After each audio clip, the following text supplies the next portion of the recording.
My name is Natalie Brooks. I'm 36 years old.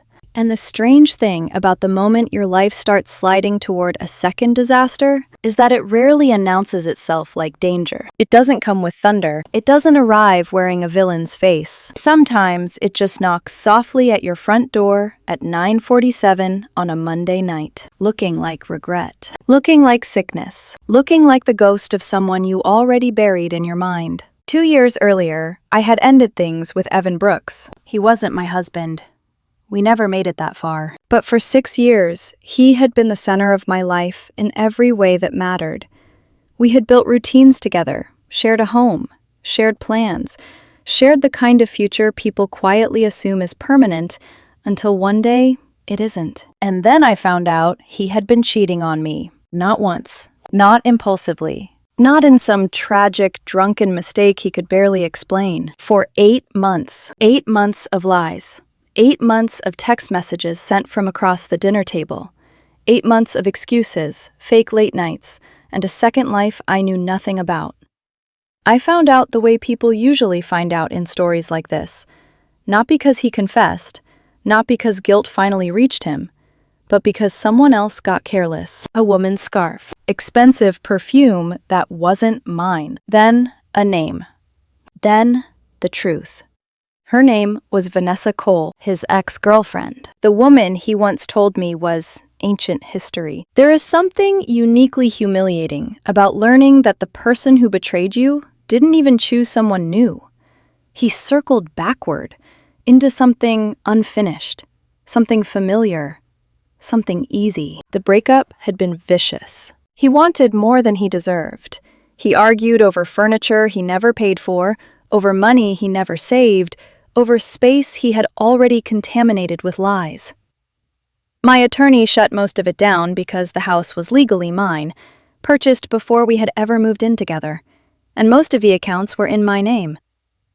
Evan walked away with enough to survive, far more than I thought he deserved, and a bitterness so sharp it practically hummed in the room. I still remember the last thing he said to me outside the courthouse. "You'll regret this, Natalie." No tears, no sadness, no shame. Just that flat, ugly promise. Then, silence. 2 years of silence. No calls, no texts, no emails, nothing. And in that silence, I started rebuilding. I dated a little, though nothing serious. I worked more than I should have.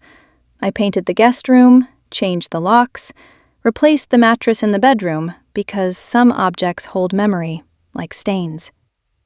I learned how peaceful life could be when no one was lying to me in my own kitchen. I told myself Evan was over, a bad chapter, a finished wound. Then, on that Monday night, the doorbell rang. I almost didn't answer.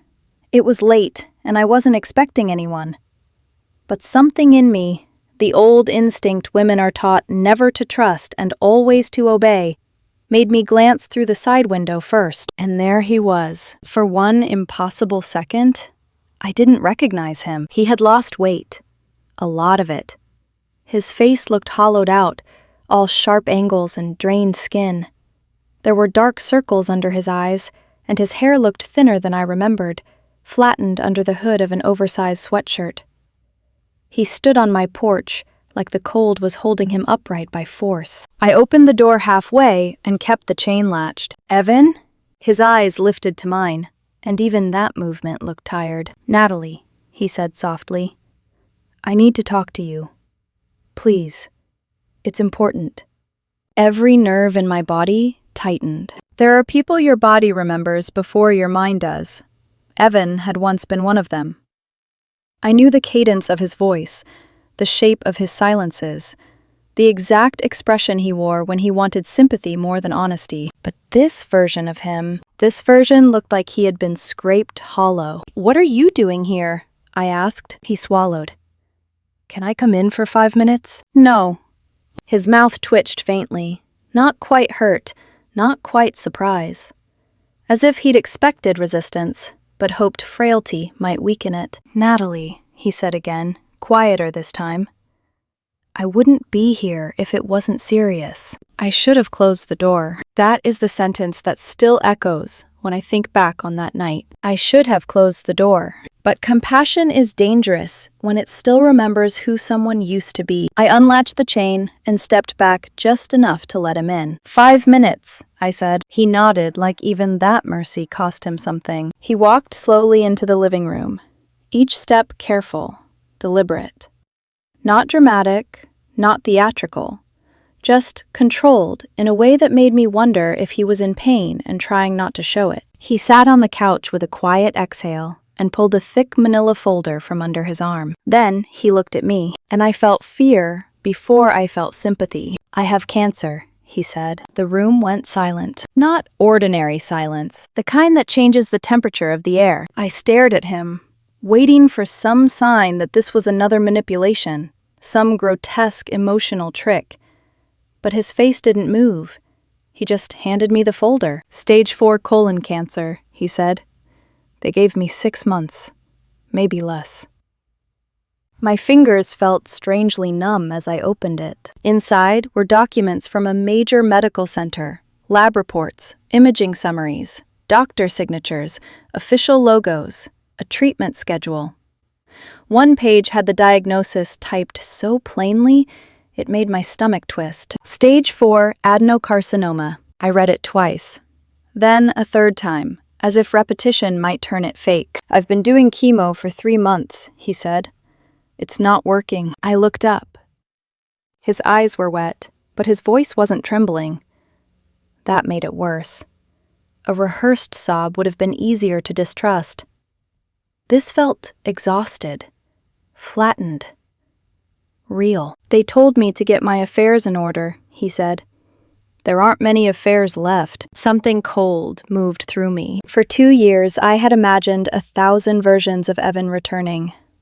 Angry, drunk, broke, apologetic, manipulative, desperate. I had never imagined dying. "What do you want from me?" I asked, because I needed the question to exist between us before anything else did. He looked down at his hands. They were thinner too. "I don't have anyone," he said. "My parents barely speak to me. Vanessa's gone. My sister won't answer my calls. I had to leave my job. The treatments drained everything. I'm behind on rent. I'm trying to keep it together, but..." He let out a shaky breath. "I can't do this by myself anymore." I hated that a part of me softened. Hated it. Because the man sitting on my couch had once lied to my face for months and made me feel insane for noticing. He had betrayed me in my own home. He had looked at my pain and decided it was manageable. But cancer. Terminal cancer. That word rearranges morality faster than almost anything else. He rubbed at his eyes, then laughed once under his breath, bitter and embarrassed. "I know how this sounds," he said. "Showing up here after everything I did. I know I don't deserve help. I know that. But you're the only person I could think of who might not let me die completely alone." There are sentences designed to break through anger and go straight for guilt. That was one of them. I sat across from him and forced my voice to stay even. "How long?" He looked at me for a beat before answering. "Best case? 6 months. Best case." It is amazing how quickly the human mind starts mourning someone the moment a number is attached to their life. He must have seen something shift in my face because his voice got quieter. "I'm not asking for much," he said. "Just somewhere to stay for a little while. A week, 2 weeks maybe, until I can figure something out.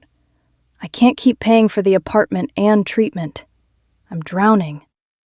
I stared at him. The old part of me, the wounded, furious part, wanted to laugh in his face, wanted to say, "Where was this desperation when you were lying to me? Where was this helplessness when you were sleeping with another woman and coming home acting innocent?" But another part of me was looking at the hollowness in his cheeks and thinking, what if this is true? What kind of person says no to someone who is dying? I hated the question because it made kindness feel like a trap. "I can't do this for long," I said finally. 2 weeks. Guest room only. That's it." His head dropped forward, and for a second, he looked genuinely relieved. "Thank you," he whispered. "Natalie." Thank you. He reached for my hand. I should have pulled away. Instead, I let him hold it for 2 seconds too long. That was how he moved back in. Not with confidence. Not with demands. With one suitcase, a dying man's face, and a folder full of paperwork that made compassion feel like obligation. That first night, he went straight to the guest room. Quiet. Grateful. No pushing, no emotional speeches. I stayed awake much later than I meant to, staring at the ceiling and wondering whether I had just done something merciful or stupid. By the second day, the house felt wrong, not dangerous. Not yet, just haunted. I would hear the shower running and freeze in the hallway because it sounded too familiar.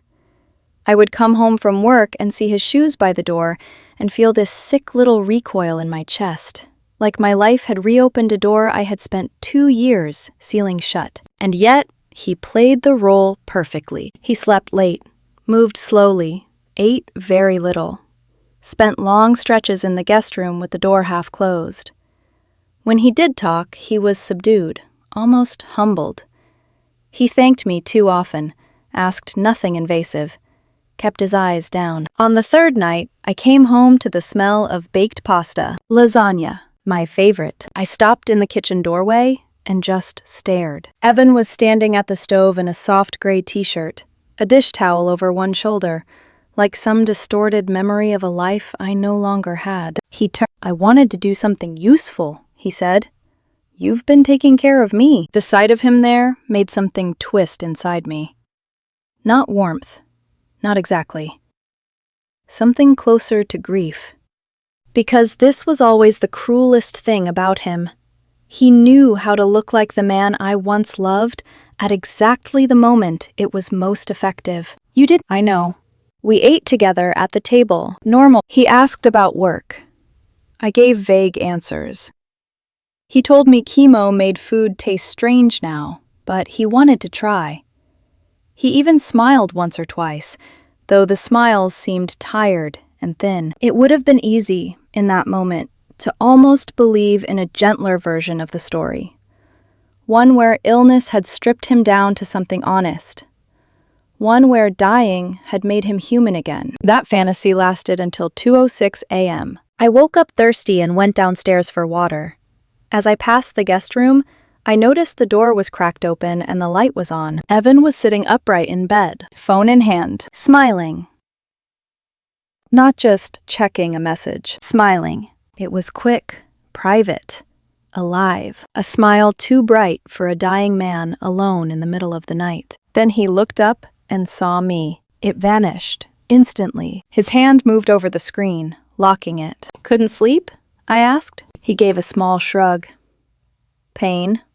I stood there for 1 extra second, glass of water cold in my hand. He looked tired again, pale again, fragile again. But something in me stirred. Not certainty, just that first, faint, poisonous whisper of doubt. The next afternoon, I came home earlier than expected because a meeting got canceled. I found him in my office. He jumped when he heard me. What are you doing? I asked. He stepped away from my desk too quickly.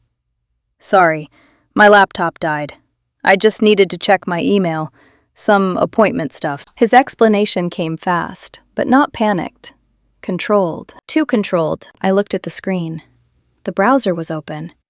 He had clicked away from something, but not fast enough. Real estate listings. High-end homes in my area. Photos of kitchens bigger than mine. Property values. Search filters. Not medical sites. Not treatment centers. Not insurance assistants. Houses. He saw me looking and said, I must have clicked an ad. An ad? For 6 different listings near my neighborhood. I didn't answer right away. Just looked at him until he dropped his eyes. Next time ask before using my computer, I said. Of course, he said quietly. That evening, I called my best friend Lena. I told her everything. The cancer, the papers, him staying here, the lasagna, the late-night smile, the real estate websites. She was silent for half a beat. Then she said, Natalie, this sounds wrong. He has documents. Documents can be faked. He looks awful. That can be faked too.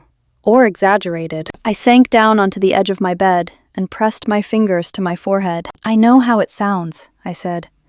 "I know. But if it's real..." "If it's real, verifying it changes nothing, except giving you peace of mind," Lena said. "And if it's fake, you need to know before he roots himself in your house." My stomach tightened at that phrase. Roots himself. "He's not like that," I said automatically. The silence on Lena's end was devastating. Then, very softly, "Nat, he already was." I closed my eyes. Downstairs, I could hear the faint sound of the guest room door opening and closing. A normal house noise. An ordinary sound. And somehow, in that moment, it felt like the first warning. "Hire someone," Lena said. "Private investigator. Tomorrow." I didn't answer right away, because deep down, some part of me already knew I was going to. And deep down, some darker part of me was terrified of what they might find. The next morning, I didn't wake up feeling confused. I woke up knowing. Not knowing the truth, but knowing that whatever truth existed, I couldn't afford to stay blind to it. That feeling sat heavy in my chest as I moved through the house, quiet, careful, listening in a way I hadn't needed to in 2 years. Evan was already awake. I could hear movement from the guest room. Slow footsteps, the creak of the bed, the faint sound of a drawer opening. Everything about him still looked believable. That was the problem. People think deception is loud, that it slips, cracks, breaks under pressure. But the most dangerous lies, they hold together just well enough to make you question your instincts. I made coffee and stood at the kitchen counter, staring out the window, replaying the past few days in my head like a loop I couldn't shut off. The smile at 2 a.m., the real estate listings, the way he'd asked to stay longer, the way he'd looked at my house. Not like a guest, but like someone calculating something. By 9:30 a.m., I had made the call. His name was Victor Hale, former detective, private investigator. Calm voice, no wasted words. "I need to verify if someone actually has cancer," I told him. A pause. "Who's the subject?" "My ex-boyfriend." "Do you have identifying details?" "I have everything." And I did.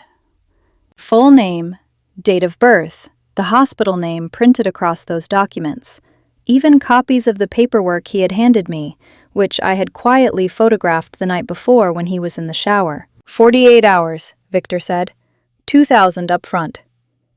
"I'll pay today." There was no hesitation in my voice, because suddenly, this didn't feel like paranoia. It felt like self-defense. When I got home that evening, Evan was sitting on the couch, a blanket draped loosely over his legs.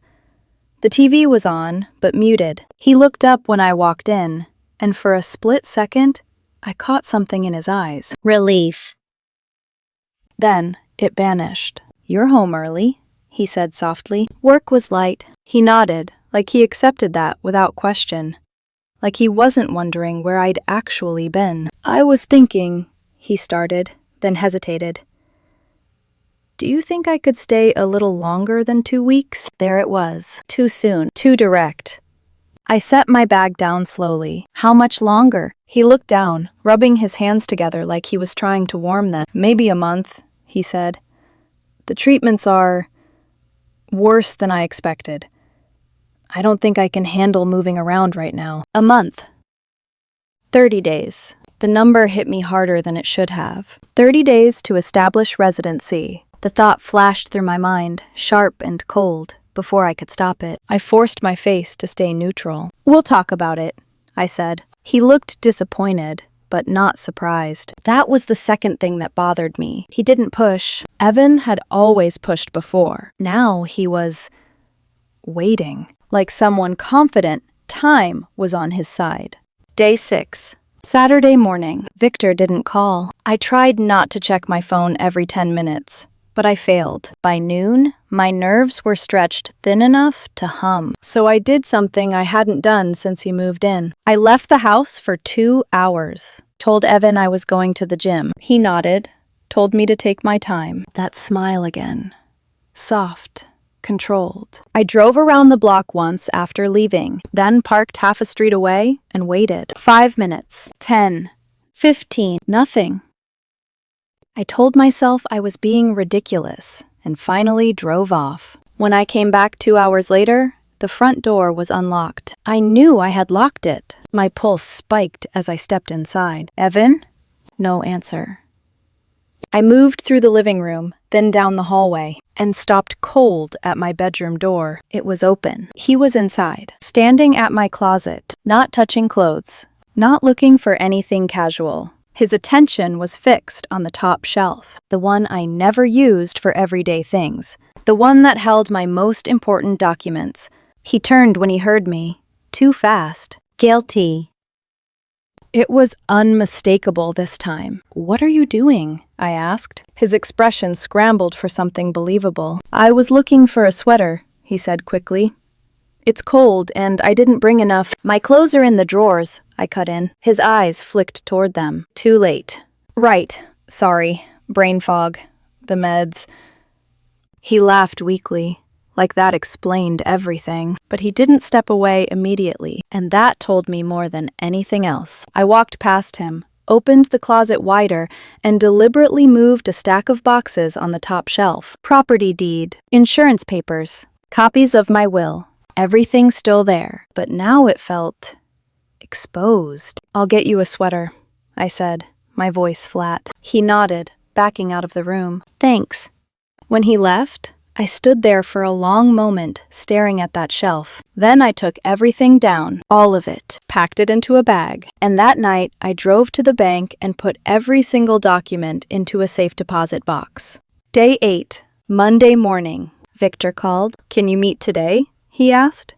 His tone was different. Tighter. "What did you find?" I asked. Not over the phone. My stomach dropped. "Where?" "Coffee shop on Maple, 1 o'clock. "I'll be there." I barely remember the drive. Everything felt distant, muted, like my body already knew what my mind hadn't fully accepted yet. Victor was already sitting at a table when I arrived. He had a thick folder in front of him, too thick. That was the first thing I noticed. Not a simple answer, not a quick verification. A file. Evidence. I sat down slowly. "Tell me." He didn't ease into it. "Your ex-boyfriend does not have cancer," he said, just like that. No build-up, no hesitation. The words hit like something physical. "What?" I whispered. "Evan Brooks has never been a patient at the hospital listed on those documents," Victor continued. "No appointments, no treatments, no records." I verified directly with their oncology department. I shook my head slightly. "The papers are forgeries," he said. "Good ones, but fake." He opened the folder and turned it toward me. Side-by-side comparisons. Evan's documents. Real hospital documents. At first glance, identical. But once he pointed it out, the differences were obvious. Formatting inconsistencies. Incorrect coding. Signatures that didn't match real physicians. I felt something inside me collapse. "But he looks..." "Weight loss can be intentional," Victor said calmly. "Makeup, posture, behavior. It's not difficult to simulate illness if you're motivated." Motivated, the word echoed. He flipped to another section. Here are his actual medical records. Physical exam from 3 months ago. I stared down at the page. Patient, Evan Brooks. Condition, excellent health. No abnormalities, no ongoing treatments. 3 months ago, while he was supposedly doing chemo. My chest tightened so hard it hurt. "There's more," Victor said. Of course there was. He slid out a set of photographs. Surveillance. Evan at a cafe. Evan at a grocery store. Evan laughing, standing upright, healthy, alive in a way that had nothing to do with survival. And then, a woman. Blonde, sharp features, dressed well, standing next to him. Close, too close to be casual. "Who is she?" I asked, my voice barely steady. "Vanessa Cole," Victor said. My stomach dropped. His ex-girlfriend. The same one, the one he cheated with. "She's a licensed real estate agent," Victor continued. "High-end residential properties." Real estate. The listings. The number hit me again. 30 days. "Why is he with her?" I asked. even though I already knew the answer forming in my head. Victor slid over another set of papers. Phone records. 47 calls between them in the last 2 weeks, he said. And text messages. I picked them up. My hands were shaking. How long until you establish residency? She said maybe a month. I'll push it. 30 days minimum. Then we move forward. What if she figures it out? She won't. Nobody questions cancer. My vision blurred. I read it again and again, each time worse. What does move forward mean? I asked. Victor leaned back slightly. In this state, 30 consecutive days living in a property with the owner's permission can complicate removal, he said. Especially if he establishes proof of residence, mail, bills, statements. That doesn't give him ownership, I said sharply. No, Victor agreed. But it creates leverage, enough to file claims, enough to force negotiations, enough to make your life legally messy. I felt sick. He could claim reconciliation, Victor continued. Say you resumed a domestic relationship. Say you agreed to support him. With the right narrative and enough pressure, he could push for a financial settlement or partial claim. This is insane. It's a long shot, Victor said, but not impossible.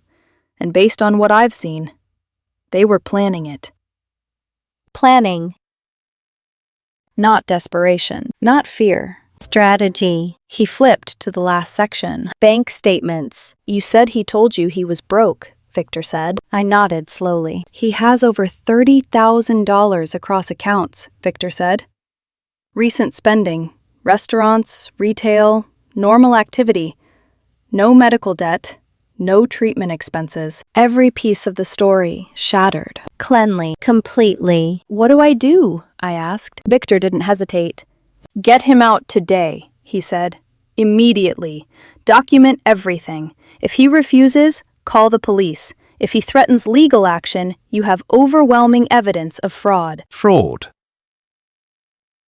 The word landed heavier than anything else. Because fraud meant intention. Fraud meant choice. Fraud meant that every look, every quiet moment, every thank you in my house was part of a performance. I closed the folder slowly. My reflection stared back at me from the dark surface of the table. Not shocked anymore, not confused, just cold.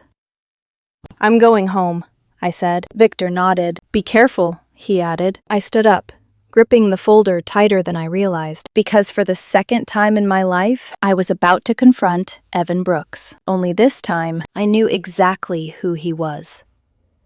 I don't remember the drive home. Not in detail, just flashes.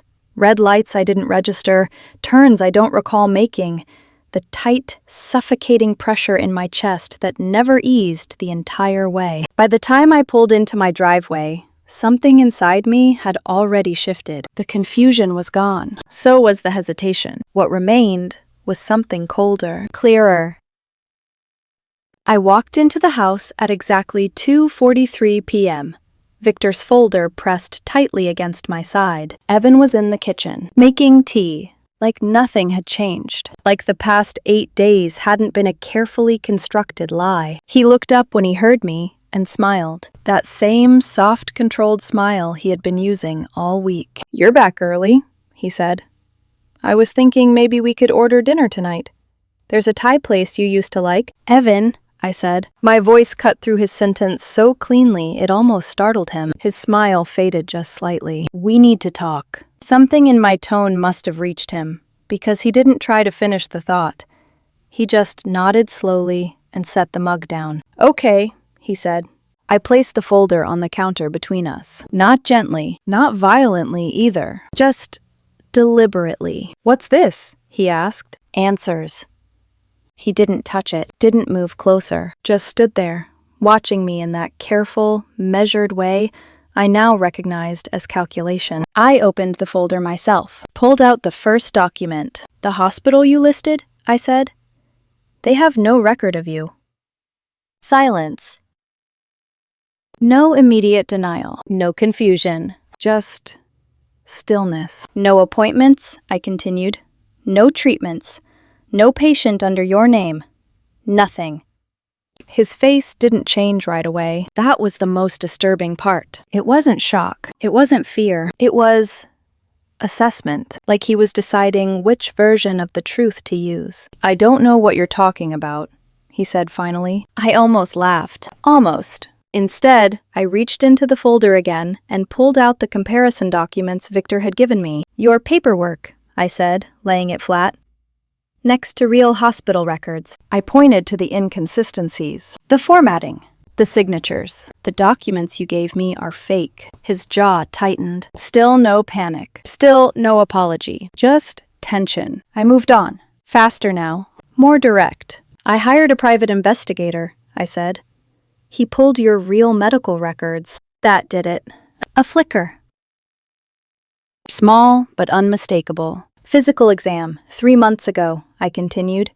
You're in perfect health. No cancer, no treatment, nothing. The silence stretched. Heavy.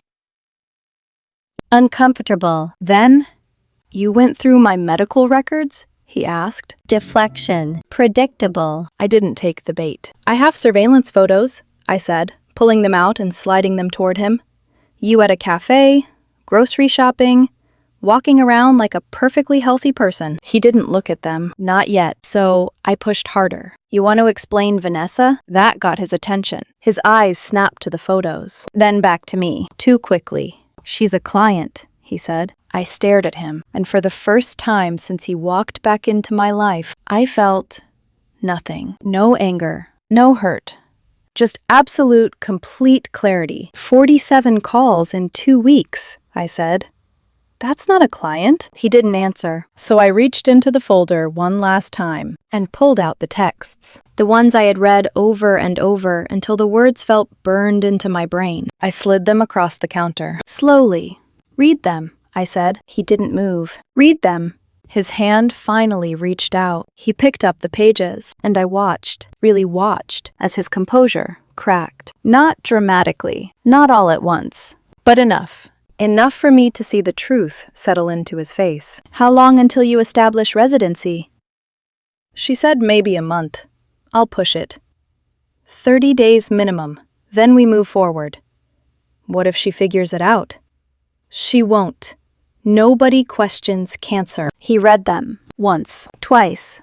Then slowly set them back down. And when he looked at me again, the performance was gone. No weakness, no sickness, no softness, just him. Did you fake having cancer? I asked quietly. To move into my house and try to take it from me? The silence that followed was worse than anything he could have said, because it wasn't confusion. It wasn't denial. It was a decision. And then, yes, just like that, flat. Simple. True. Something inside me snapped into place. Why? I asked. His expression hardened slightly. Because you took everything from me, he said. The audacity of it almost made me laugh. You cheated on me for 8 months, I said. You didn't lose everything. You lost what you destroyed. I made a mistake. 8 months is not a mistake, I cut in. It's a pattern. His jaw tightened. I walked away with nothing, he said. You kept the house, the money, the life.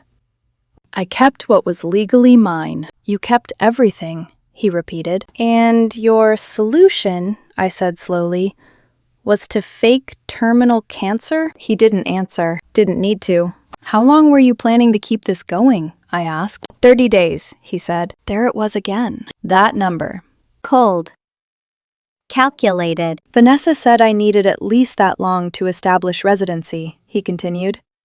After that, it gets complicated to remove me. Complicated doesn't mean impossible. It means leverage, he said. And there it was, the truth, stripped of all pretense. You were going to lie, I said. Say we got back together, that I agreed to support you, that we reconciled. He didn't deny it. Your word against mine, he said. And cancer makes a good story. I felt something dark settle in my chest. Not pain, not even anger, just disgust. Vanessa helped you? I asked. He nodded once. She found the templates, helped with the paperwork, planned the approach. Of course she did. The same woman he cheated on me with. The same woman he ran back to. Some patterns never change. How long were you planning this? I asked. 6 weeks, he said. 6 weeks. 6 weeks of planning how to fake dying. 6 weeks of rehearsing weakness. 6 weeks of calculating my compassion. And the weight loss? I asked. Crash diet, he said. Made it easier to sell. Of course it did. And when the 30 days were up? I pressed. What then? Miraculous recovery? He gave a small shrug. Something like that. Of course, because the truth didn't matter. Only the outcome. I exhaled slowly, steadying myself, because I wasn't done. Not yet. So what now? I asked. He looked at me, really looked this time. And for a moment, I saw something shift again. Not guilt. Not regret. Opportunity. How much? He asked. I blinked. What? How much to make this go away? He said. Just like that. No hesitation. No shame. I leave quietly, he continued. No drama. No police. No mess. You don't expose me. I don't push anything legally. I stared at him. You're trying to extort me. I'm offering a solution. My hands clenched at my sides. How much? I asked. He studied me for a second. Then, 200,000. The number hung in the air like something toxic. Half of what I should have gotten, he added. Something inside me finally broke free. Not loudly. Not violently. Just completely. Get out, I said. He blinked. What? You have 30 minutes, I said. Pack your things and get out of my house. Be reasonable. I pulled my phone out, hit record, and held it up between us. His expression changed instantly. Say it again, I said. What are you doing? For the record, I said calmly. Did you fake having cancer to get back into my house? He stared at the phone, then at me, then at the folder. Every calculation in his head visible on his face. And then, yes? Clear. Unmistakable. I faked it, he said. I faked having cancer to get back in this house because you took everything from me. I stopped recording, saved the file, and looked at him one last time. You just confessed to fraud, I said. On camera. His confidence faltered, just slightly. So here's what's going to happen, I continued. You pack your things, you leave, and if you ever contact me again, if you try to file anything, if you twist this story, if you show up here, I go to the police with everything. The documents, the texts, the photos, the confession. And Vanessa, I added, she goes down with you. He stared at me. For the first time since I'd known him, he looked uncertain. You wouldn't, he said. Try me. The silence that followed was different. No more pretending. No more performance. Just consequences. He turned, walked upstairs, and I listened, really listened. As he tore through the guest room. Drawers opening. Closet doors slamming. The frantic sound of someone realizing the plan had collapsed. 28 minutes later, he came back down. Suitcase in hand, he stopped at the door, looked at me one last time. This isn't over, he said. I met his gaze. Yes, I said. It is. He left. The door slammed hard enough to shake the frame, and just like that, he was gone. Again. But this time, I made sure he couldn't come back. I called a locksmith before his car even left the street. New locks installed by evening. Security cameras up by night. Motion sensors. Alarm system. Every possible way to keep him out. Because this wasn't just betrayal anymore. It was strategy. And I had no intention of underestimating him again. 3 days passed. Silence. No calls. No messages. Nothing. I almost believed it was over. Until Thursday afternoon, my phone rang. Unknown number, I answered. Natalie Brooks? Yes. This is Claire Donovan with the National Ledger.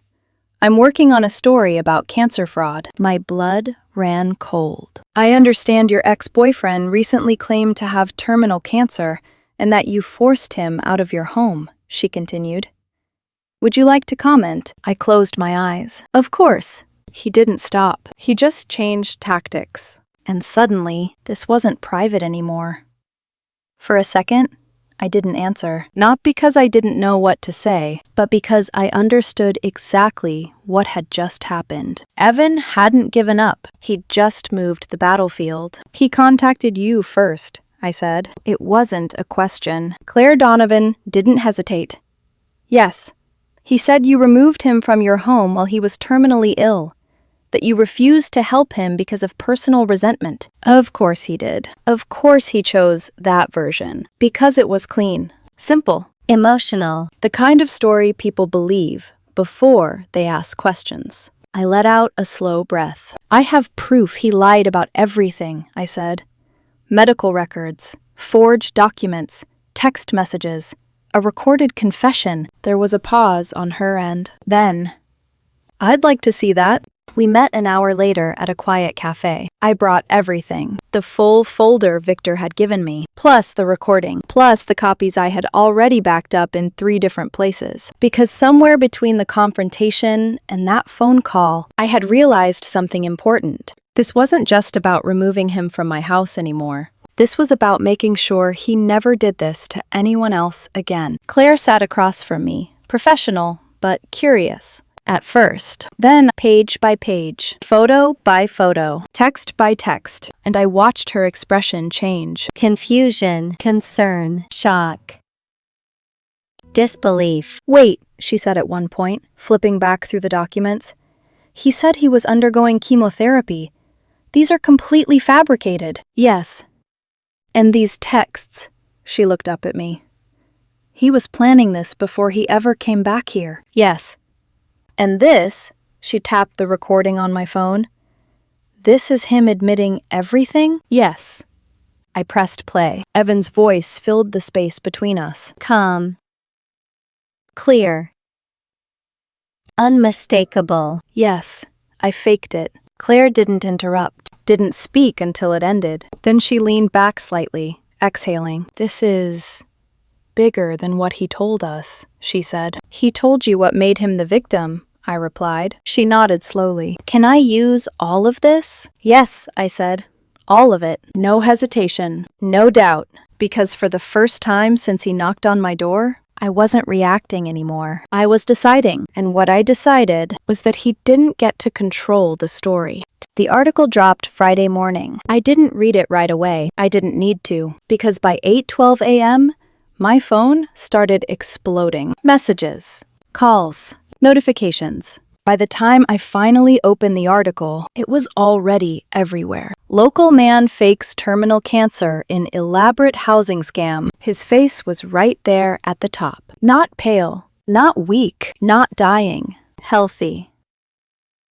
Smiling. Caught in one of the surveillance photos Victor had taken. Below it, everything. The forged documents, the real medical records, the texts with Vanessa, the plan, the confession. My side of the story, his lies, nothing softened, nothing hidden. Claire hadn't held back. Within hours, it spread. Local news picked it up. Then, national outlets. By noon, clips were circulating online, people reacting, commenting. Outraged, disgusted. By evening, his name was trending. But the most important thing, the narrative was already set. He wasn't the victim. He was the fraud. Friday afternoon, I got the call from Lena. They arrested Vanessa, she said immediately. I sat down. What? Conspiracy, fraud, forgery. She was taken in at her office. It's on the news. I turned on the TV, and there it was. Vanessa Cole, handcuffed. Being walked out of a building she used to walk into like she owned it. Her expression wasn't defiant. It wasn't angry. It was stunned. Like she hadn't expected the consequences to arrive this fast. They're looking for Evan too, Lena added. I didn't respond right away because part of me wasn't surprised. Not anymore. When people are willing to fake something like cancer, they don't stop at one lie. They build entire structures out of it, and those structures eventually collapse. He called me that night. Different number, I answered without thinking. You destroyed me, he said. No weakness, no sickness, just rage. My face is everywhere, he continued.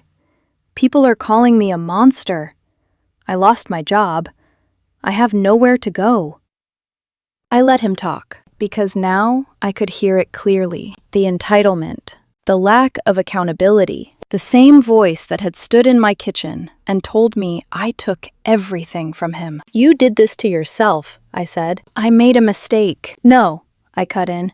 You planned a crime. Silence. Then, please, he said, call them. Tell them it's not true. Say you exaggerated. You can fix this. I almost smiled, not because it was funny, because it was predictable. I didn't make anything up, I said.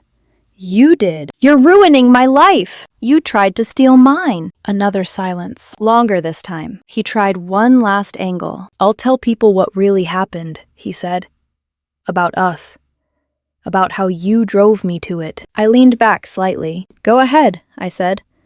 Nobody cares why you cheated when you're the man who faked cancer. That ended it. He didn't argue, didn't threaten, just hung up. I blocked the number. He showed up the next morning. Of course he did. The cameras caught everything. Him walking up the driveway, knocking, then pounding, then yelling. Natalie, please, I'm sorry. I have nowhere else to go. I watched it all from inside. Didn't open the door, didn't respond, just called the police. They arrived in 6 minutes. 6. That was all it took. They spoke to him on the porch, gave him a trespass warning, told him if he came back again, he'd be arrested. He left screaming, calling me heartless, cold, Cruel. I didn't react, because something had shifted, permanently. 2 years ago, those words would have hurt. Now, they sounded empty, like echoes from someone who had run out of leverage. Charges were filed Monday. Fraud. Forgery. Conspiracy. Vanessa faced the same. Evan's arrest came later that week. No dramatic escape, no running, just consequences. The trial came 3 months later. I testified for 2 days. Every piece of evidence laid out. Every lie exposed. The texts, the documents, the photos, the recording. His lawyer tried to frame it as desperation, as emotional instability, as someone who made a terrible decision under pressure. But the prosecution didn't let that narrative stand. They showed the planning, the timeline, the messages from weeks before, the diet, the staging, the intent. The jury deliberated for 4 hours. 4. That was all it took. Guilty. On all counts. The sentencing was worse. For him, not for me. The judge didn't hold back. Faking a terminal illness, she said, is one of the most calculated forms of manipulation this court has seen. You exploited compassion for personal gain. That is not desperation. That is intent. Evan stood there in silence. No performance this time. No weakness. No act left to play. 3 years. Vanessa received 4 because she helped build the lie. I didn't go to the press after that. Didn't do interviews. Didn't follow the coverage. I didn't need to, because for me, it was already over. 6 months later, I sold the house. Too many memories. Not just of him, but of who I had been when I let him back in. I moved into a condo downtown. Smaller. Quieter. Safer. A place that felt like a reset instead of a reminder. I started seeing someone. His name is Daniel Harper. He's nothing like Evan. Not loud. Not charming in that performative way. Just steady. Honest. The kind of man who doesn't need to convince you he's a good person, because he simply is. He knows the whole story, every detail, and he never once made me feel like I should have handled it differently. People still ask me sometimes if I feel guilty, if I regret exposing him, if I think 3 years was too harsh. The answer is always the same. Number. Because Evan didn't just lie. He weaponized something sacred. He looked me in the eyes for 8 days and pretended to be dying. He counted on my empathy, my history with him, my humanity, and he tried to turn all of it into leverage. That's not a mistake. That's a decision. About a year after everything ended, I received a letter, forwarded through a lawyer. 8 pages. Handwritten. An apology.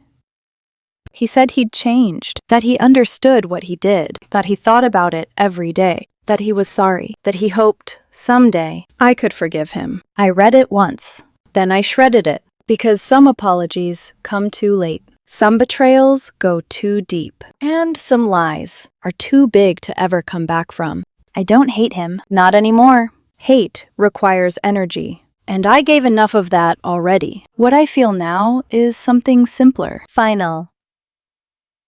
I'm done.